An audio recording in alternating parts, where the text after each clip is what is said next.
Excellences, Mesdames et Messieurs, avant tout propos, permettez-moi de vous adresser, au nom de leurs Excellences, Mohamed Idriss Déby, président du Conseil militaire de transition, chef de l'État, et Pahimi Padaké Albert, Premier ministre de la Transition, chef du gouvernement, et au nom du peuple tchadien, mes vifs remerciements pour la tenue de cette session plénière de l'Assemblée générale des Nations unies pour rendre hommage au maréchal du Tchad Idriss Déby Itno, décédé le 20 avril 2021 suite à des blessures lors des combats contre les mercenaires venus de Libye. Cette cérémonie solennelle traduit la solidarité et l'élan de soutien de la communauté internationale vis-à-vis du peuple tchadien en ces moments douloureux. Soyez-en assurés, le peuple tchadien en est profondément touché. Je voudrais également remercier très sincèrement l'ensemble des intervenants ainsi que tous les États membres pour leur présence et pour les paroles aimables, ainsi que les sincères condoléances adressées au gouvernement, au peuple tchadien et à la famille biologique de l'illustre regretté. Même si ce ne sont que quelques aspects de la vie de feu président Idriss Déby Itno que nous avons touchés, nous devrons reconnaître qu'avec sa disparition, c'est une nouvelle ère qui s'ouvre pour le Tchad.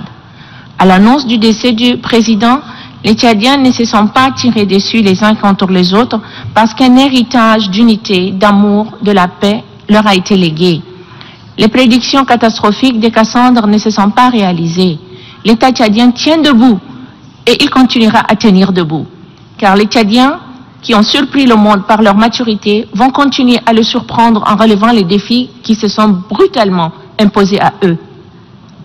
En effet, à la mort du président, l'armée nationale tchadienne a pris ses responsabilités en mettant en place un conseil militaire de transition dans le but d'éviter l'effondrement de l'État et d'assurer sa continuité au regard des menaces armées venant de la Libye. Un premier ministre civil de transition a été nommé.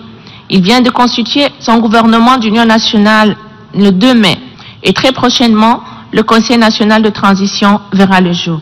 Dans cette ère de transition, le Tchad, un pays à l'histoire tumultueuse, entouré de zones de conflit, a plus que jamais besoin du soutien de la communauté internationale et en premier lieu des Nations unies que vous représentez tous aujourd'hui ici pour accompagner les autorités de transition en tenant compte des réalités tchadiennes dans leur complexité et du contexte sous-régional très particulier. Aujourd'hui, la survie de l'État tchadien est menacée et nous le savons tous.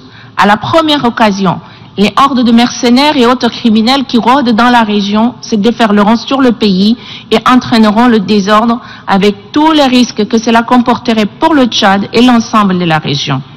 Les groupes islamistes sont dans la Corne de l'Afrique, ils sont au Mozambique, ils sont dans l'est de la RDC, ils sont dans la région du lac Tchad, ils sont dans le Sahel.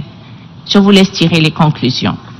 C'est pourquoi un soutien politique clair à ce moment décisif de l'histoire du Tchad, un accompagnement de la feuille de route de l'Union africaine pour un dialogue national inclusif et de réconciliation, de l'organisation des élections démocratiques libres et transparentes, de même qu'un appui conséquent aux capacités du gouvernement à répondre aux aspirations socio-économiques de la population, sans oublier la gestion des mouvements des populations et autres programmes DDR qui se profilent à l'horizon, s'impose.